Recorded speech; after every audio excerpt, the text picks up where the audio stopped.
Bismillahirrahmanirrahim. Assalamualaikum warahmatullahi wabarakatuh. Waalaikumsalam warahmatullahi wabarakatuh. Kami perwakilan dari Forum Silaturahmi Majelis Taklim se-Kota Bekasi mengutuk keras kejadian anarkis di Pemalang yang dilakukan oleh segerombolan pecundang PWI LS.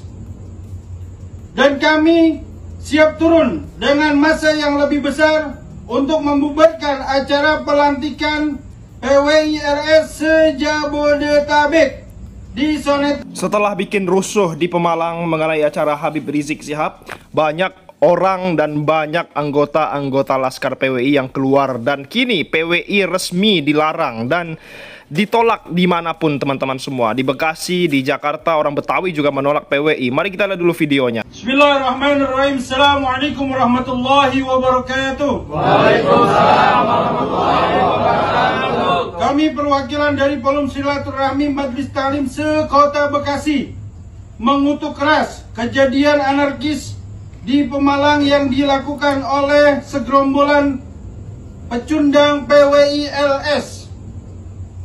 Dan kami siap turun dengan massa yang lebih besar untuk membubarkan acara pelantikan PWI LS se-Jabodetabek di Soneta Record, Depok pada tanggal 27 Juli 2025. Takbir! Allahu Akbar. Takbir! Allahu Akbar. Takbir! Allahu Akbar. Sallu ala Nabi Muhammad. Assalamualaikum warahmatullahi wabarakatuh. Waalaikumsalam warahmatullahi wabarakatuh.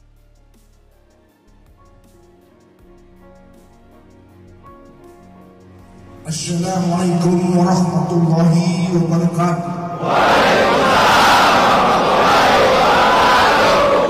Bismillahirrahmanirrahim. Allahumma sholli ala sayyidina Muhammad. Allahumma sholli ala sayyidina Muhammad. Wa ala ali sayyidina Muhammad. Wa ala ali sayyidina Muhammad. Jawara Betawi Jabodetabek menyatakan sikap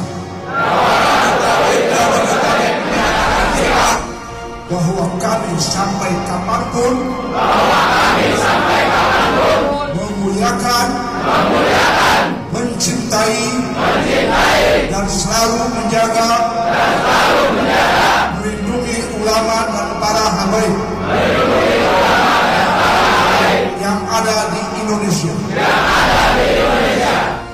Kami para jawara Betawi peringati buat siapapun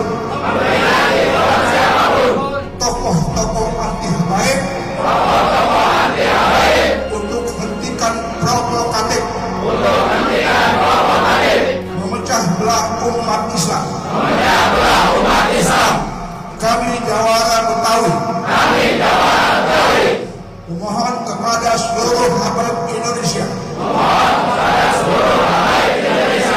untuk tidak mengikuti cara intrik para pemuka massa dengan cara mengikuti tes DNA yang bertujuan merendahkan marwah para habaib di mata umat Islam di Indonesia. Kami atas nama jawara Betawi dan umat Islam memohon kepada para ulama, habaib dan para tokoh untuk menghentikan perbedaan pandangan tentang nasab ini, karena akan menghasilkan kemudaratan dan perpecahan umat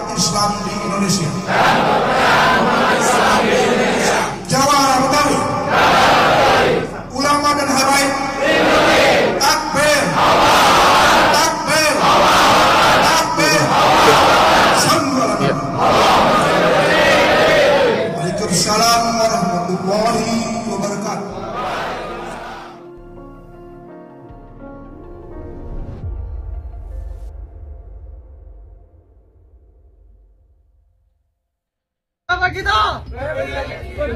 Siapa kita? Siapa kita?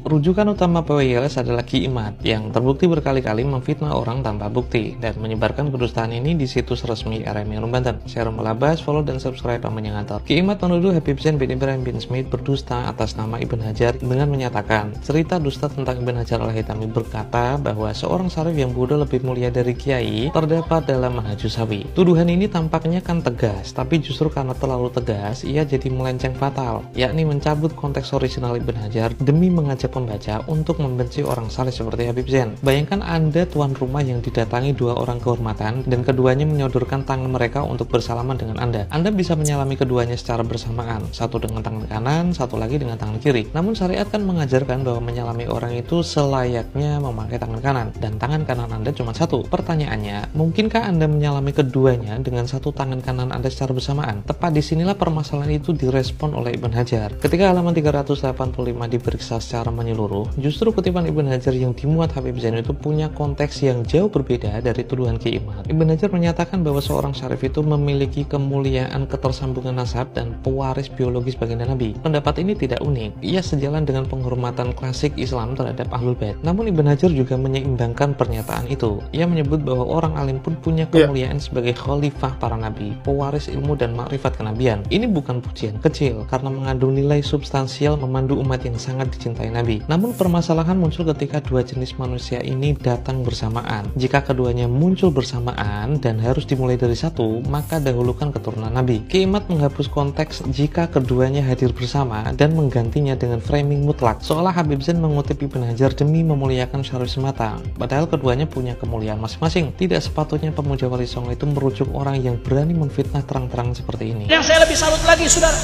yang saya dengar, saya kebetulan kemarin nggak ikut karena saya sedang di luar kota, saudara. Saya dapat informasi dari kawan-kawan yang di lapangan, itu di lokasi tablik, di panggung, depan panggung, di tempat jamaah duduk, saudara.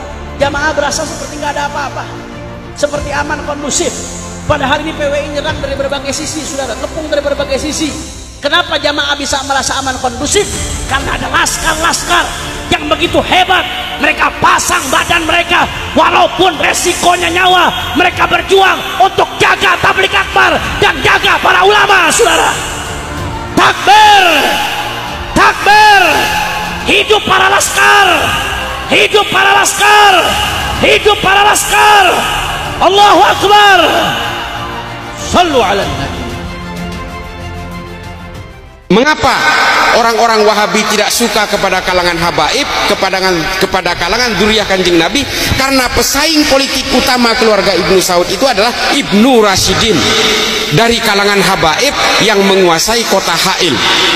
Terjadi perang antara keluarga Ibnu Saud dan keluarga Ibnu Rasyidin, 8 kali perang, membunuh kurang lebih 14.000 orang kalangan muslim di Saudi yang diadu domba. Hingga akhirnya keluarga Ibnu Rasyidin terusir ke Yordania dan tidak bisa menguasai Saudi. Sejak saat itulah keluarga Ibnu Saud diperkuat oleh para ulama-ulama. Nih contohnya Syekhona Khalil Jimin termasuk Mbah Hashim Asy'ari ketika mondok di Mekah, nih keajarannya masih Ahlussunnah wal Jamaah. Kenapa? Ketika itu kekuasaan politik Ibnu Saud belum kuat, sehingga yang menguasai berbagai halakoh daurah di Masjidil Haram dan juga di Madinah ini adalah keluarga-keluarga Ahlussunnah wal Jamaah, termasuk keluarga Imam Al-Maliki. Nih kan nih. Nah, setelah keluarga Ibnu Saud berkuasa, semua ajaran-ajaran Ahlussunnah wal Jamaah termasuk jamiah kemudian semua diharamkan.